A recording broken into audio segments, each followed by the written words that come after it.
আসসালামু আলাইকুম প্রিয় ভাইরা, দেশ ও দেশের বাইরে যারা আছেন প্রত্যেকে জানাচ্ছি প্রাণঢাল অভিনন্দন। এই মুহূর্তে আমাদের প্রিয় ভাই, উনি মাঝে মাঝে বাউল গানও গায়, আমি মাঝে মাঝে ওনার বিটুও সারি প্রিয় ভাইরা। হ্যাঁ, উনি একজন সবজি বিক্রি করে, ওনার কাছে দেখেন নানান জাতের সবজি আছে। এই দেখুন প্রিয় ভাইরা, উনি আমাদের বনমালা দীর্ঘদিন যাবত এই ব্যবসাটা করে। হ্যাঁ, আসলে উনি একজন ভালো মনের মানুষ। হ্যাঁ, উনি ব্যবসাটা করে দেশ ও দেশের জাতির ওনারাই অবদান রাখে।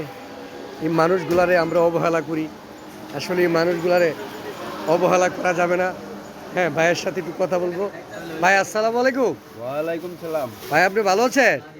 ভালো আছি। ভাই আপনি কি ব্যবসা বাণিজ্যের কি অবস্থা? মোটামুটি ভালোই চলছে। হ্যাঁ? চলতেছে মোটামুটি। ইনশাল্লাহ চলে তো? চলে। কোনো সমস্যা নেই তো ভাই? কোনো সমস্যা নেই। প্রিয় ভাইয়েরা, উনি সবসময় আমাদের মাঝে এই সবজি বিক্রি করে, সকলে আসবেন। এবং উনি নিউ নতুন মাল আনে, প্রতিদিন সকালবেলা চৌরাস্তা থেকে মাল আনে। প্রিয় ভাইয়েরা, সকলে আপনারা আসবেন, সেটুকু আশা রেখে আমি আপনাদের বিদায় নিচ্ছি প্রিয় ভাইয়েরা। হ্যাঁ হ্যাঁ, আসসালামু আলাইকুম।